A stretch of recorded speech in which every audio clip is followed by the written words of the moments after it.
Elena Rodriguez stared at her reflection in the cracked mirror of her family's small apartment bathroom.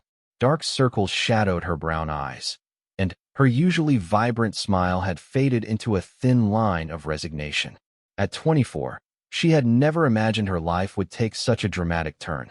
The acceptance letter to medical school lay crumpled in the wastebasket beside her bed, a dream that would have to wait indefinitely. Her father's gambling debts had finally caught up with their family. 3 months ago, men in expensive suits had appeared at their door, demanding payment for money her father had borrowed from the wrong people. The amount was staggering: $200,000, accumulated over years of poker games and sports betting that had spiraled completely out of control. "Mija, you have to understand," her mother, Carmen, had pleaded just hours earlier, tears streaming down her weathered face. "This is the only way to save our family. Mr. Blackwood has agreed to pay all the debts, but only if you marry his son." Elena's hands trembled as she applied a thin layer of mascara, trying to make herself presentable for what felt like a business transaction rather than a wedding day. The dress hanging on her closet door was beautiful, a simple ivory silk gown that probably cost more than her family's monthly rent. It had been delivered by a professional stylist along with matching shoes, jewelry, and even undergarments, all selected without any input from the bride herself.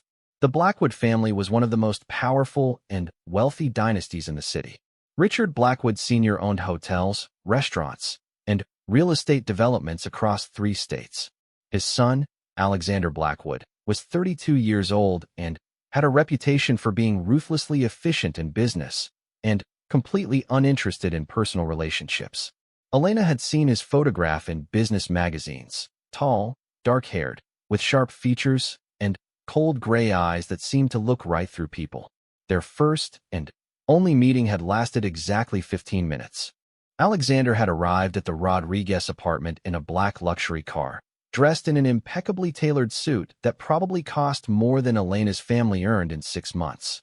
He had barely looked at her during the brief conversation with her parents, treating the entire arrangement like a corporate merger rather than a marriage proposal. "The ceremony will be small," he had said in a voice devoid of emotion. "Immediate family only. After the wedding, you will move into the penthouse apartment. You will have your own room and complete freedom to pursue your interests, as long as you fulfill your public duties as my wife." Elena had tried to speak, to ask questions about what their life together would be like, but Alexander had already been checking his expensive watch and preparing to leave. "I have business to attend to. My assistant will handle all the wedding arrangements." He had paused at the door, finally, looking directly at her for the first time. "I want to make it clear that this is a business arrangement, nothing more. I expect discretion and professionalism from both sides." Now, as she prepared to walk down the aisle of an elegant private chapel, Elena felt like she was suffocating. The small gathering included only her parents, her younger sister Sophia, and a handful of Blackwood family members who looked at her with barely concealed disdain. Alexander's mother, Victoria Blackwood, was a tall, imposing woman with silver hair and diamonds that caught the light every time she moved. She had made her opinion of the marriage very clear during the brief introduction before the ceremony. "I hope you understand that this arrangement is temporary," Victoria had whispered harshly when Alexander was out of earshot. "My son has important responsibilities, and he doesn't need distractions from someone of your background." Elena's father, Miguel, walked beside her down the short aisle, his face a mixture of guilt and relief. She knew he was grateful that his family would be safe from the dangerous men he owed money to, but she could also see the shame in his eyes. He was essentially selling his daughter to pay for his mistakes, and they both knew it. Alexander stood at the altar wearing a charcoal gray suit, his posture rigid and his expression unreadable. He didn't smile when Elena approached, didn't show any emotion at all. The minister, clearly uncomfortable with the obvious lack of affection between the couple, hurried through the ceremony as quickly as possible. "Do you, Alexander James Blackwood, take Elena Maria Rodriguez to be your lawfully wedded wife?" "I do." His voice was flat, businesslike. "Do you, Elena Maria Rodriguez, take Alexander James Blackwood to be your lawfully wedded husband?" Elena's voice caught in her throat. This was her last chance to run. to refuse this cold arrangement and find another way to help her family. But as she looked at her parents' anxious faces and remembered the threatening phone calls they had been receiving, she realized she truly had no other choice. "I do," she whispered. The kiss was brief and perfunctory, lasting barely a second before Alexander stepped back. There was no celebration, no reception, no dancing or cake cutting. Within 20 minutes of becoming Mrs. Blackwood, Elena found herself sitting in the back of Alexander's car, still in her wedding dress, watching her family disappear through the tinted windows. The penthouse apartment was like something from a magazine, floor-to-ceiling windows overlooking the city, modern furniture in neutral tones, and artwork that probably cost more than most people's houses. Alexander gave her a brief tour, pointing out the kitchen, living room, his office, and, finally, her bedroom. "This is your space," he said, opening the door to reveal a beautifully decorated room with a king-sized bed, walk-in closet, and private bathroom. "I've had some basic clothing delivered, but you can arrange for anything else you need through my assistant, Margaret. Her contact information is on the desk." Elena stood in the doorway, still wearing her wedding dress and feeling completely out of place. Where is your room?" "On the other side of the apartment. You won't be disturbed." He was already walking away, loosening his tie. "I have work to catch up on. Margaret will explain the household routines and your schedule for public appearances." And just like that, Elena found herself alone on her wedding night, sitting on the edge of a bed in a room that felt like an expensive hotel, married to a man who treated her like an inconvenient business acquisition. She carefully hung up the wedding dress and changed into one of the simple nightgowns that had been provided, then sat by the window looking out at the glittering lights of the city below. Her phone buzzed with a text message from her sister Sophia. "How are you doing? Is everything okay?" Elena stared at the question for a long time before typing back. "Everything is fine. Tell Mom and Dad not to worry." It was a lie, but it was the only answer she could give. Her family was safe now, the debts were paid, and the threatening phone calls would stop. That had to be enough, even if it meant sacrificing her own happiness and dreams. The next morning, Elena woke up in the unfamiliar room, momentarily confused about where she was. Sunlight streamed through the large windows, and she could hear the distant sounds of city traffic far below. A soft knock on her door interrupted her thoughts. "Mrs. Blackwood?" "It's Margaret, Mr. Blackwood's assistant." Elena wrapped a robe around herself and opened the door to find a woman in her 50s with kind eyes and graying hair pulled back in a neat bun. Margaret was holding a tablet and wore the type of efficient, professional outfit that suggested she had been working for wealthy families for many years. "Good morning, dear. I hope you slept well. Mr. Blackwood asked me to go over your schedule and explain how things work around here." They sat in Elena's sitting area while Margaret outlined a routine that felt more like a job description than a marriage. Elena would be expected to attend certain charity events and business functions as Alexander's wife, always dressed appropriately and prepared to make polite conversation. She would have a household allowance for personal expenses and could pursue her own interests during the day as long as she was available when needed for public appearances. "What about Alexander?" Elena asked. "I mean my husband. What is his schedule like?" Margaret's expression softened slightly. "Mr. Blackwood works very long hours. He usually leaves early in the morning and returns quite late. He often travels for business, sometimes for weeks at a time. You'll probably see him most often at the events you attend together." Elena felt a strange mixture of relief and loneliness at this information. She had been dreading awkward attempts at conversation with her new husband, but the idea of living like strangers in the same apartment was equally unsettling. Over the following days, Elena began to settle into her new life. The apartment was beautiful and comfortable, and she had more luxury and freedom than she had ever experienced. She could order any food she wanted, had access to a gym and pool in the building, and Margaret had arranged for her to have a credit card for shopping and personal expenses. But despite all the material comforts, Elena felt like she was living in a beautiful prison. Alexander left early each morning before she woke up and returned late at night after she had gone to bed. They lived in the same space, but might as well have been on different planets. The few times they encountered each other in the kitchen or hallway, he was polite but distant, treating her like a house guest rather than his wife. Elena tried to establish some kind of routine for herself. She began volunteering at a local literacy center, helping adults learn to read and write. The work reminded her of her abandoned dreams of becoming a doctor, of helping people, and making a difference in the world.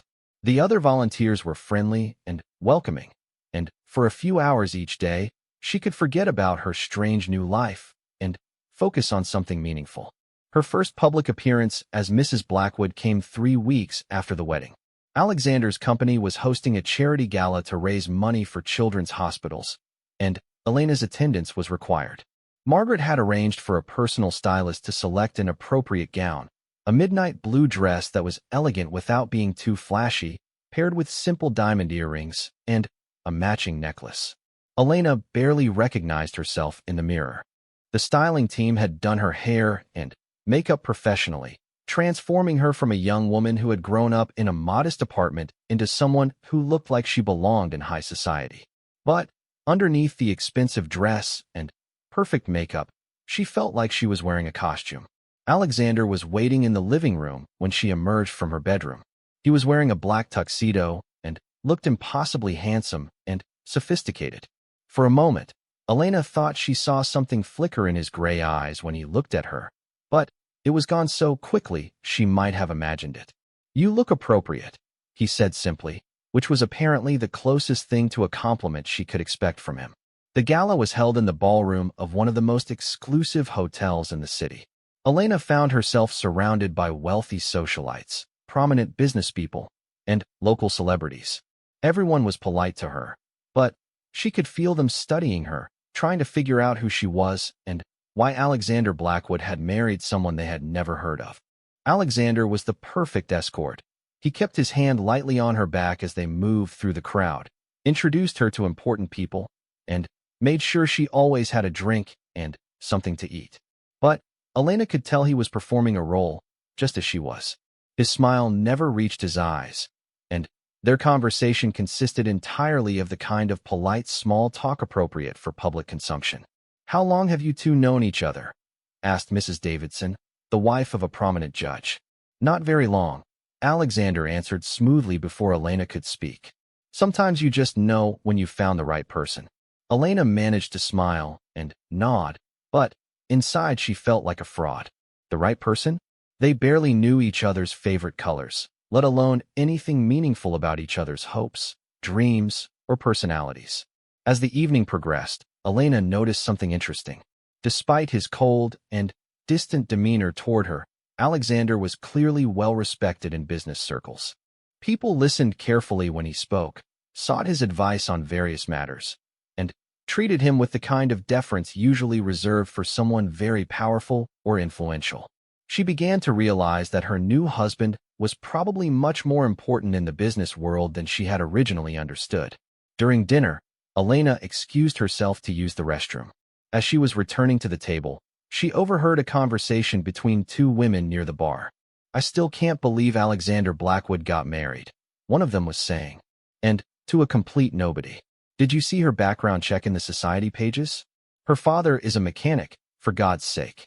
Elena's second month as Mrs. Blackwood brought an unexpected routine that felt almost normal, despite the unusual circumstances of her marriage. She had thrown herself into volunteer work at the literacy center, finding genuine satisfaction in helping adults achieve their reading goals.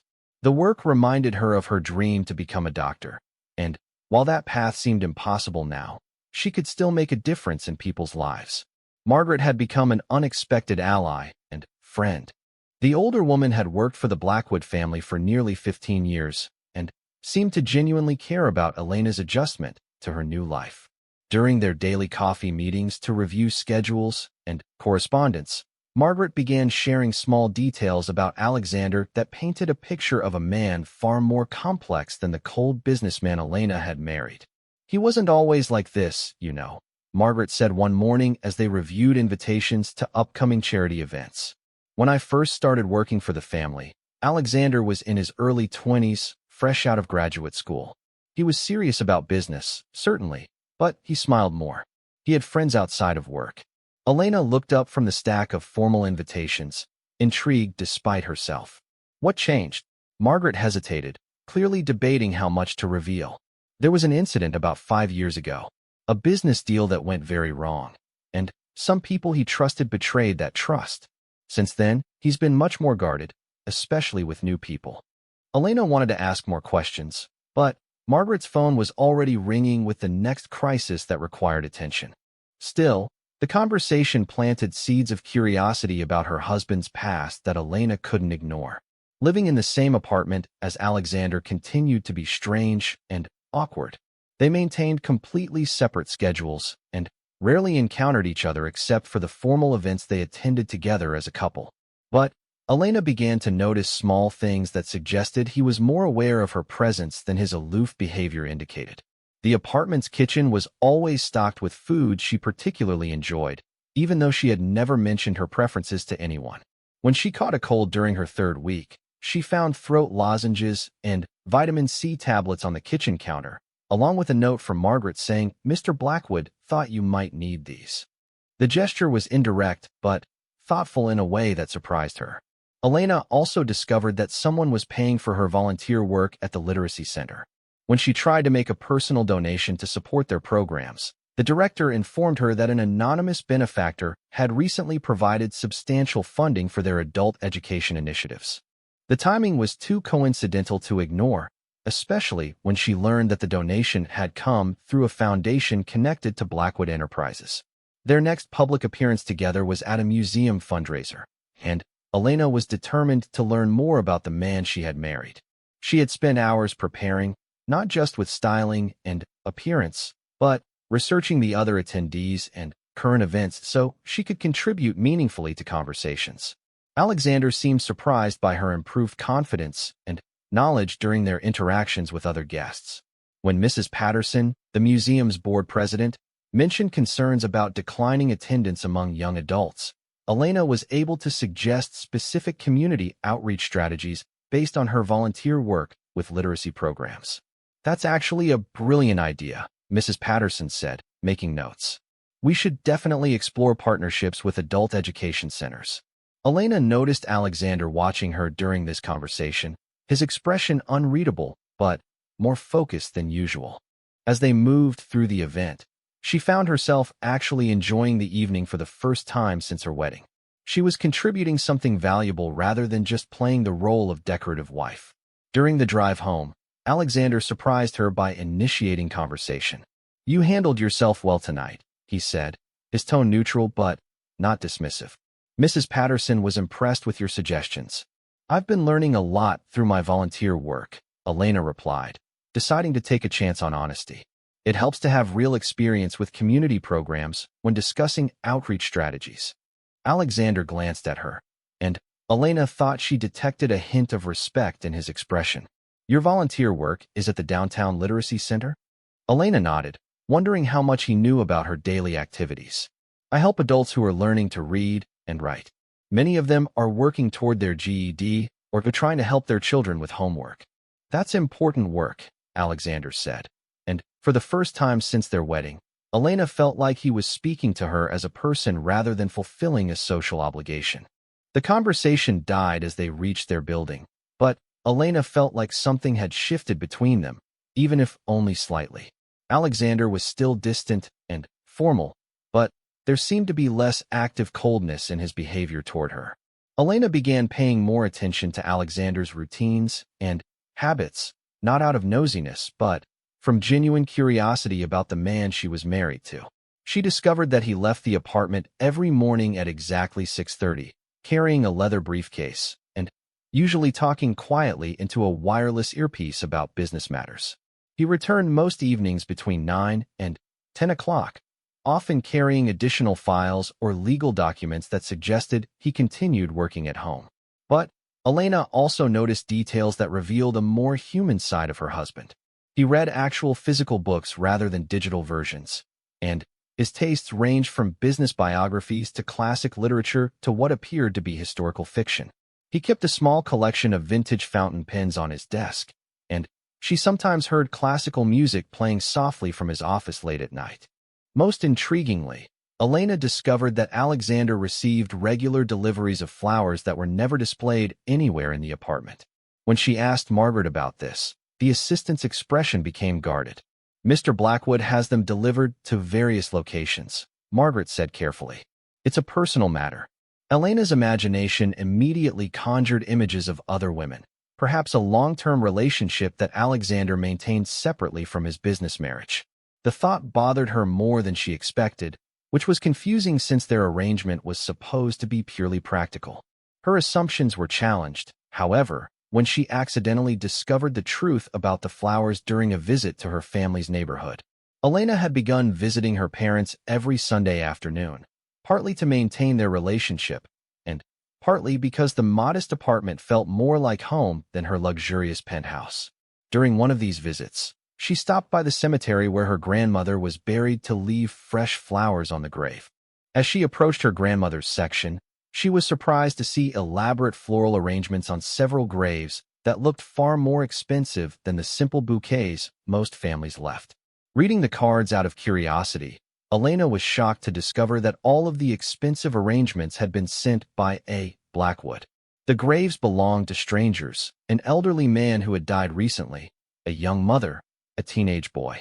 Elena couldn't understand the connection until she spoke with Mr. Garcia, the cemetery groundskeeper who had worked there for decades. "Oh, you're talking about the young man who's been sending flowers for the past few years," Mr. Garcia explained. "He never visits in person, but he sends arrangements for people who don't have family to remember them. Started with just one grave, but now he takes care of maybe 20 or 30 people." Elena was stunned by this information. The cold, distant businessman she had married was secretly providing flowers for forgotten graves, ensuring that people who had no family were remembered and honored in death. It was an act of pure compassion that completely contradicted everything she thought she knew about Alexander's character. That evening, Elena found herself studying Alexander with new eyes when he returned from work. He looked tired, as usual, and barely acknowledged her presence as he headed to his office with a stack of documents. But now Elena saw past the cold exterior to imagine the man who quietly ensured that strangers' graves were decorated with beautiful flowers. She wanted to ask him about it, to understand why he performed such a kind act in secret. But she couldn't reveal that she had discovered his private charity without admitting that she had been essentially investigating his personal life. Instead, Elena found herself watching for other signs of the compassionate nature he seemed determined to hide. The signs were subtle but present once Elena knew to look for them. Alexander's dry cleaning was often collected by Margaret along with items that clearly didn't belong to him. Worn work clothes, and uniforms that suggested he was providing clothing for people who needed it. His credit card statements, which Elena glimpsed accidentally when Margaret was organizing papers, included regular donations to homeless shelters and food banks, always made anonymously. Even more telling was a phone call Elena overheard while passing by Alexander's office late one evening. The door was slightly open, and she could hear him speaking in a gentle tone she had never heard him use before. "I understand this is difficult, Mrs. Chun, but you don't need to worry about the medical bills. Everything has been taken care of. No, there's no need to repay anything. Just focus on your recovery. You're very welcome." Elena lingered in the hallway, listening as Alexander continued what was obviously a conversation with someone facing medical or financial difficulties. His voice was warm and reassuring, completely unlike the clipped, professional tone he used in all their interactions. As Elena continued to discover evidence of Alexander's hidden generosity, she began to question everything she had assumed about their marriage. Was it possible that his distance wasn't cruelty, but protection? Had he agreed to marry her not just to fulfill some business arrangement, but because he genuinely wanted to help her family? The possibility that Alexander might actually be a decent person beneath his cold exterior was both hopeful and frustrating. If he was capable of kindness and compassion, why did he work so hard to hide it from her? Elena was his wife, even if only in name. Didn't she deserve to see his real personality rather than the carefully constructed wall he maintained between them? Elena's growing curiosity about Alexander's true character led her to take more risks in their interactions. When they attended a corporate dinner together, She began asking him direct questions about his business philosophy and personal interests, rather than simply playing the role of silent, decorative wife. "Why did you choose to focus on hospitality and real estate?" she asked during a quiet moment between courses. Alexander seemed surprised by the question, as if he had forgotten that Elena was capable of engaging in substantive conversation. "Hotels and residential properties provide essential services," he said carefully. "People need places to stay, whether temporarily or permanently. It's a stable industry that serves real human needs." Elena pressed further. "But you could have chosen any industry. What attracted you to this particular field?" For a moment, Alexander's guard seemed to slip slightly. "I like the idea of creating spaces where people feel safe and comfortable. A good hotel or apartment building should be more than just a place to sleep. It should feel like a refuge." There was something in his tone that suggested personal experience with needing refuge, and Elena filed away that observation for future consideration. Alexander seemed to realize he had revealed more than intended, and quickly changed the subject back to safer topics. After 6 weeks of marriage, Elena felt like she was living with two different people: the cold, distant stranger who barely acknowledged her existence, and the compassionate, generous man who secretly performed acts of kindness throughout the city. Understanding which version was the real Alexander Blackwood had become her primary obsession, partly out of curiosity and partly out of hope that her marriage might eventually become something more meaningful than a business arrangement. Elena's breakthrough came in an unexpected way during her 7th week as Mrs. Blackwood. She had stayed late at the literacy center helping one of her students, Marcus, prepare for his GED exam. Marcus was a veteran who had struggled with reading disabilities throughout his school years, and Elena had been working with him twice a week for several months. As she was leaving the center around 8 o'clock, Elena's car wouldn't start. The battery seemed to be completely dead, and her phone had run out of power during the long tutoring session. The center was located in a neighborhood that became questionable after dark, and Elena began to feel nervous about walking to find help. Just as she was debating her options, a familiar black sedan pulled up beside her broken-down car. Elena was shocked when Alexander stepped out, looking concerned and slightly out of breath. "Margaret told me you hadn't returned home yet," he explained, quickly assessing the situation with her car. "She was worried when you didn't answer your phone." Elena was confused about how Alexander had found her, until she realized that Margaret must have tracked her location through some kind of family safety app. But what surprised her even more was that Alexander had personally come to look for her rather than sending a driver or calling for roadside assistance. "I can call a tow truck," Elena said, feeling embarrassed about the situation. "Already done," Alexander replied, pulling out his phone.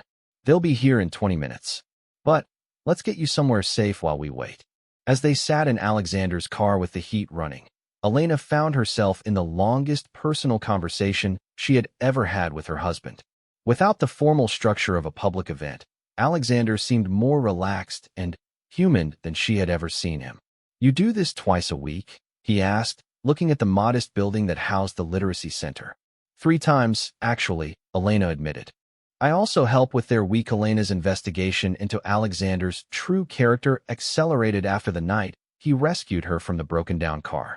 She had seen glimpses of warmth and genuine concern beneath his cold exterior, and those moments made her more determined than ever to understand the man she had married.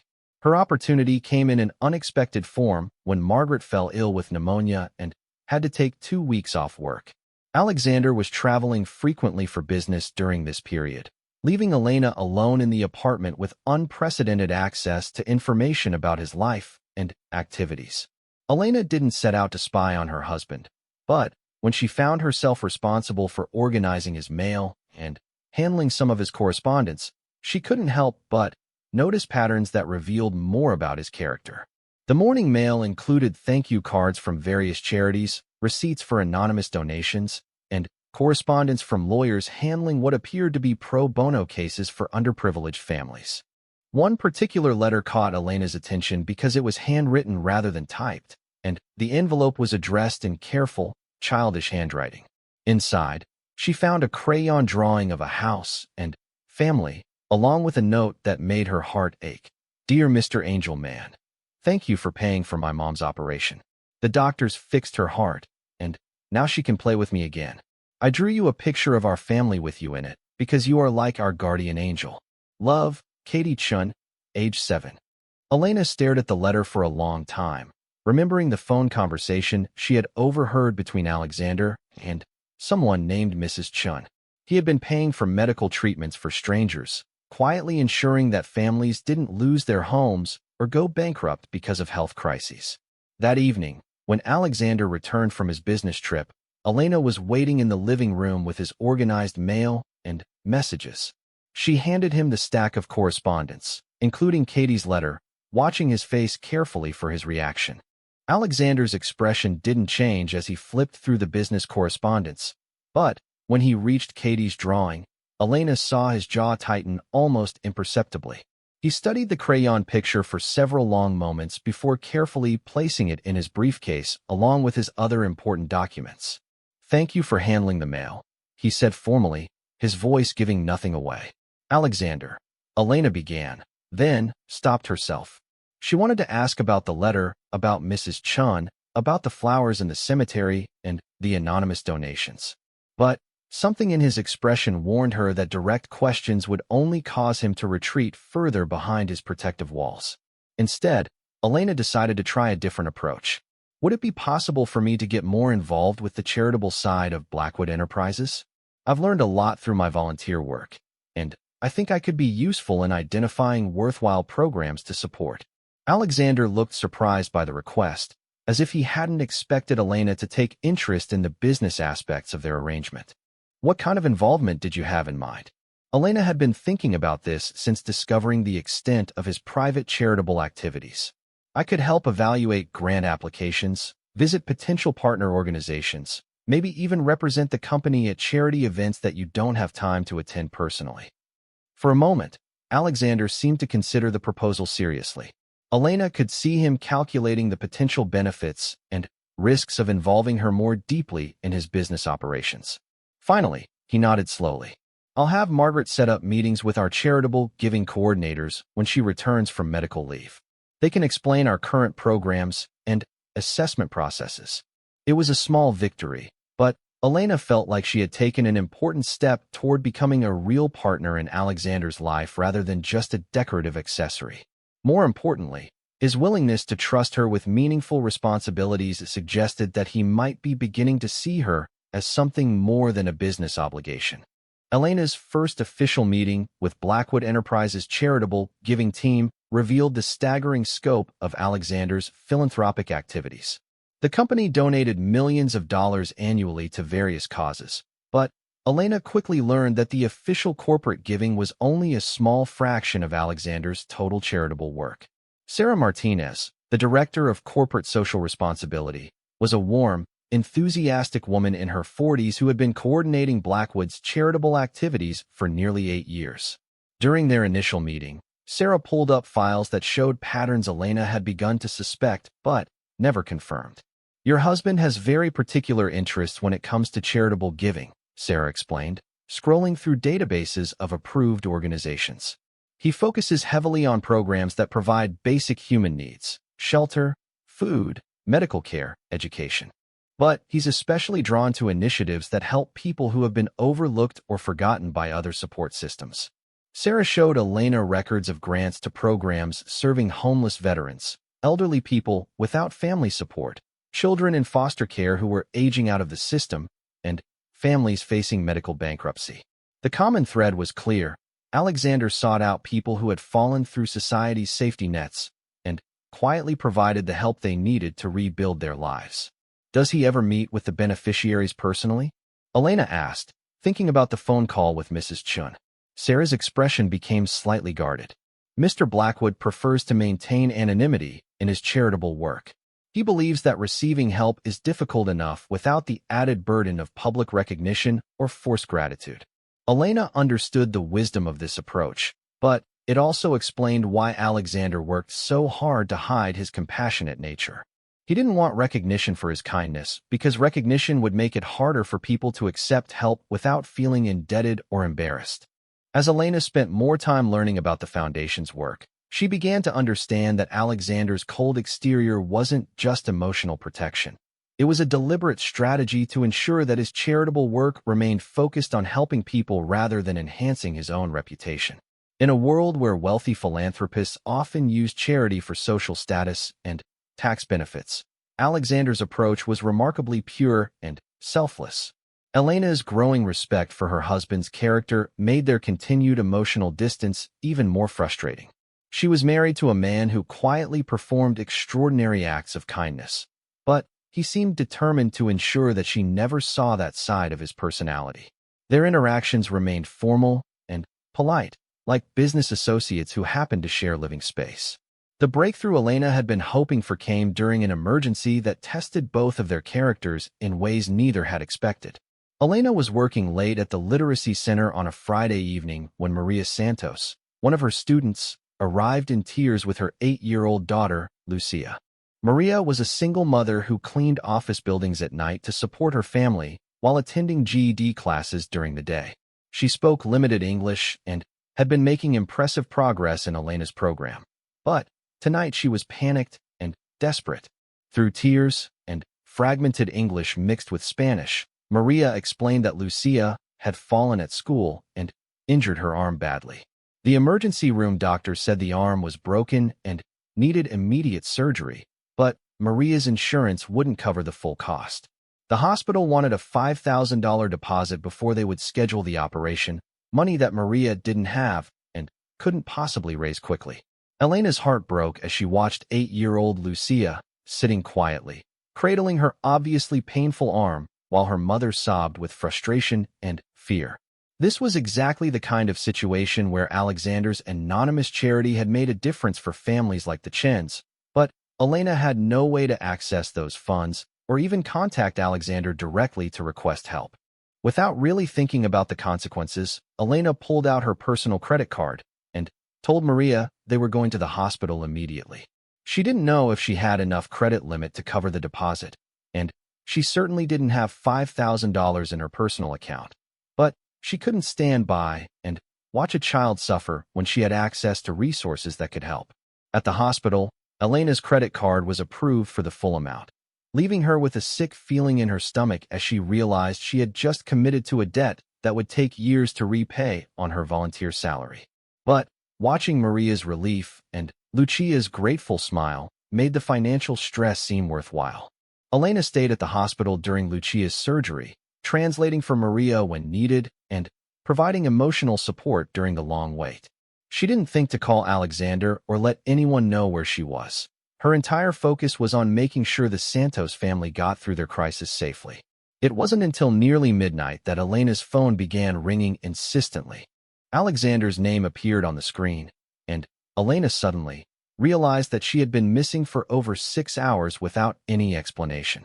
"Elena? Where are you?" Alexander's voice was tense with what sounded like genuine worry.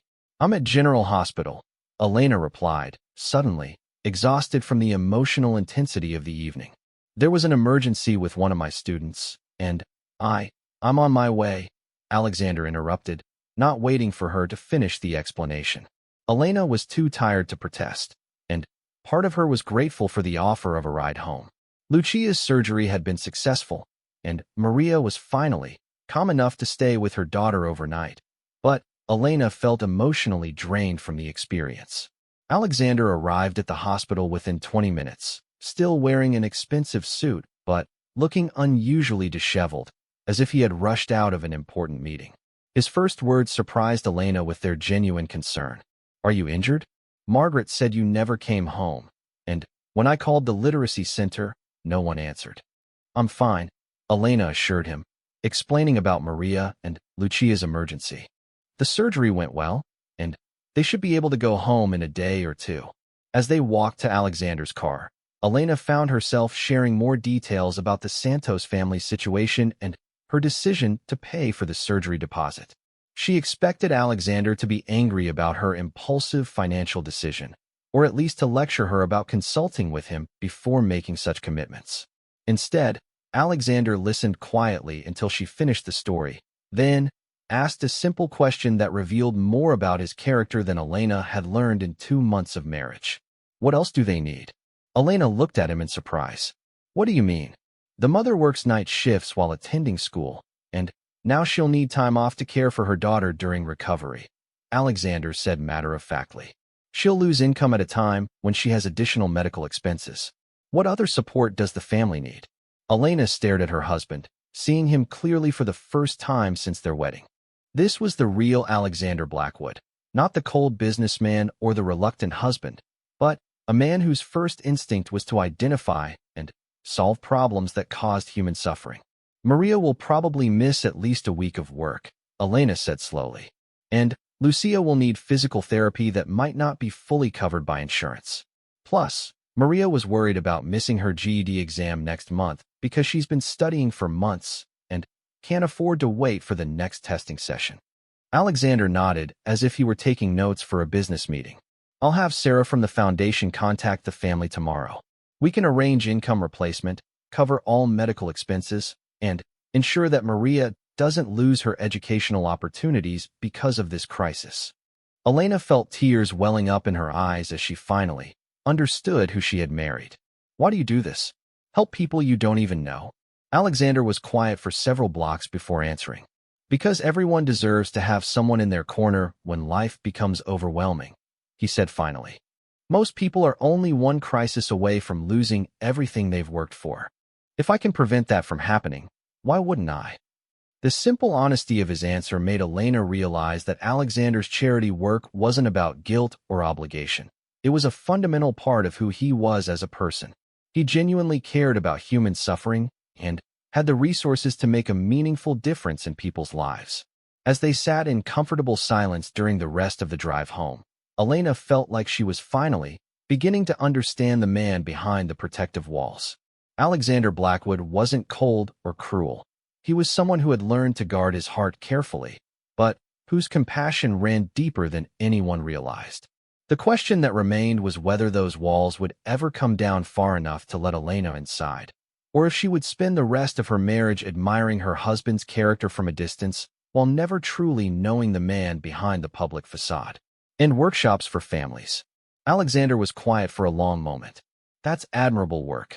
Adult literacy programs have significant impact on entire families, not just the individual students. Elena was surprised by his knowledge of the topic. You're familiar with literacy programs? Blackwood Enterprises partners with several educational initiatives, Alexander said, his tone becoming slightly guarded again. It's good corporate citizenship. Elena sensed there was more to the story, but didn't want to push too hard when Alexander was actually talking to her like a normal person.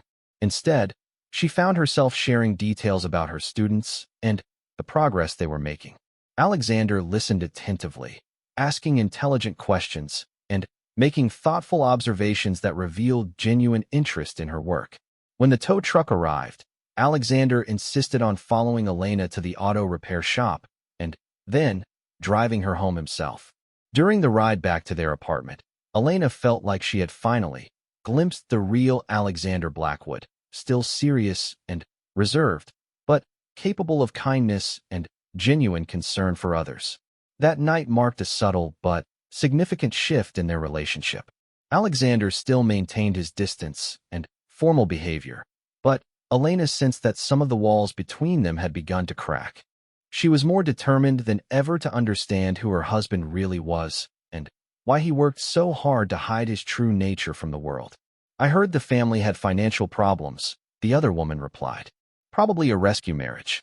Alexander always did have a weakness for charity cases. Elena felt her face burn with embarrassment and anger. She wanted to march over and tell these women exactly what she thought of their gossipy assumptions, but she forced herself to walk calmly back to the table. Alexander looked up as she approached, and for a moment she thought she saw concern in his expression. Everything all right? He asked quietly. Elena plastered on her polite smile. Of course, everything is perfect. But as they drove home in silence, Elena couldn't shake the feeling that her new life was built on a foundation of lies and pretense. She was trapped in a marriage with a man who didn't want her, surrounded by people who looked down on her, playing a role that felt more exhausting than any job she had ever had. That night, as she lay in her beautiful but lonely bedroom, Elena made a decision.